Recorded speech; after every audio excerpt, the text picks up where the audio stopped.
Assalomu alaykum, hurmatli televizor ko'rguvchilar. Yaxshimsizlar? Dunyo Uyg'ur qurultiyi Tor televiziyasining kunlik xabarlar programmasiga hammanglar xush kelibsizlar. Men Iftixor Abdurashid. Bugun chorshanba. Hurmatli ko'ruvchilar, tövanda diqqatinglar kunlik xabarlar programmamizning tafsilotida bo'lsin. Dunyo Uyg'ur qurultiyi tadqiqot markazining muavin mudiri Mamutjon Erkin ve Secdedeki Şarkı Türkistan yeni kitapının avtori Şenol Soytürk Efendi tarafidan Türkiye'nin Karabük şehrideki 1. otur mektepte Şarkı Türkistan'da zulüm temasida maxsus leksiya berilgan.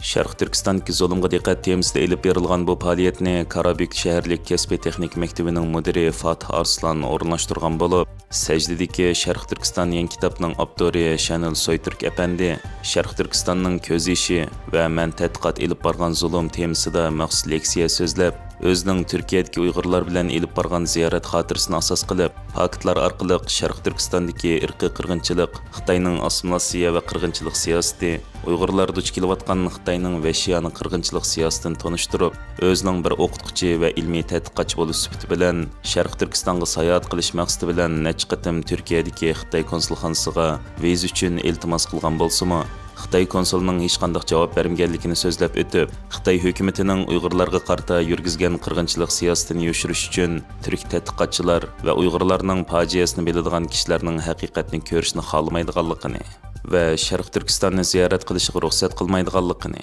ammo vijdonini Xitoyning puliga sotgan bir qism atalmış axborotchilar va axborotlarning vatanimizda ziyorat qilishiga yo'l qo'yib, Turkiyada Uyg'urlarning ovozini bostirish uchun bu bir uchum atalmış axborotchilar ve sayohatchilar orqali yolg'on yovda xabarlar tarqatayotganligini tafsili anlatib o'tgan.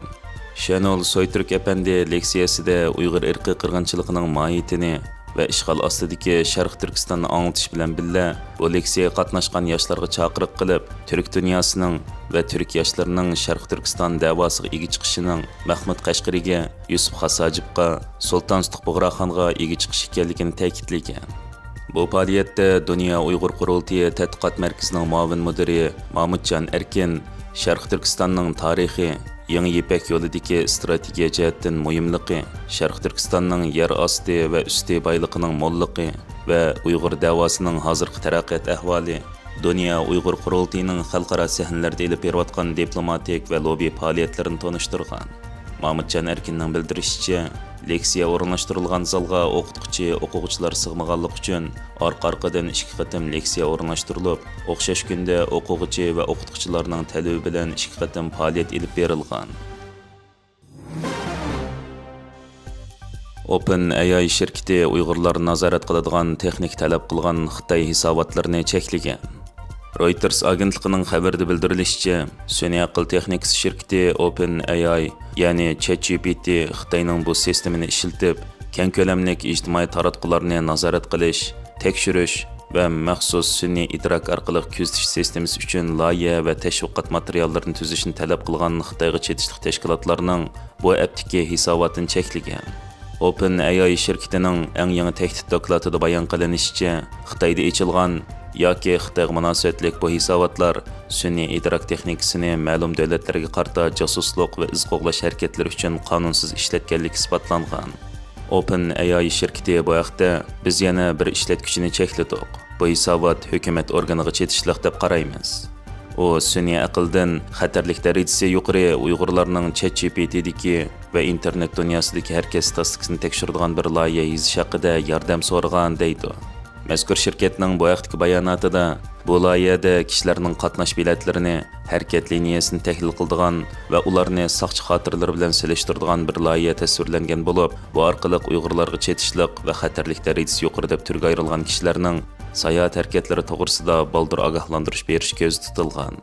Bu ishlatgichi bizning andizimizdan bu xil sistemni yasaydigan umum loyiha tuzishga yordam so'ragan. Shunga biz ularning qaysi texnikani ishlatmoqchi bo'lganligini yoki bu xil qurolning Xitoy hukumat organi tomonidan ishlatilganligini mustaqil jazmlashtira olmaymiz. Bu loyiha Uyg'ur shaxslarining harakati va aloqasini iz qo'g'lashni asos qiladigan bir loyiha uchun talab qilingan.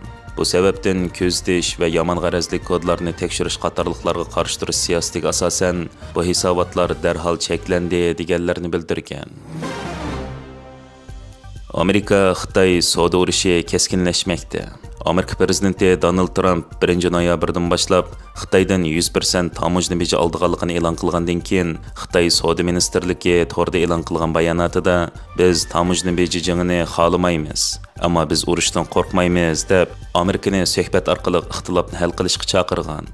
Prezident Trump bu yil Amerikaning nurg'un savdo sheriklaridan import bejini o'stirib, bojni kamaytirish bedeliga e'tiborga erishishni umid qilgan bo'lsa-mu, ammo Xitoy iqtisodiy kuchiga tayanib keyniga chekinmagan edi. Trump Xitoyning oz uchraydigan serak to'pa, har xil metall va magnitlarni cheklash orqali dunyoni o'ziga muhtoj qilganligini aytgan bo'lib, Xitoyning yangi belgilamasida chet el shirkatlarining Xitoydan oz uchraydigan serak to'pini eksport qilish uchun alohida tasdiq olishini talab qiladi. Serak to'pa vatanimiz Sharq Turkistondan chiqadigan bo'lib, reaktiv motor, radar sistemasi va elektronlik mashinalardan tortib, laptop, ya'ni yonpiyotor, telefon qatorliq elektron mahsulotlargacha bo'lgan nurg'un sohalarda kam bo'lsa bo'lmaydigan material hisoblang'achqa Xitoy bu afzallikdan foydalanib ko'zir qilmoqda. Hörmətli görürmənlər, yuqorida diqqətinizə günlük xəbərlər proqramımızın təfsilatını sunduq. Keyingi qitimliq sanımızgacha ko'rishgacha omon bo'lgaysizlar. Stansiyamizning YouTube kanaliga a'zo bo'lishni unutmang. Xayr xo'sh.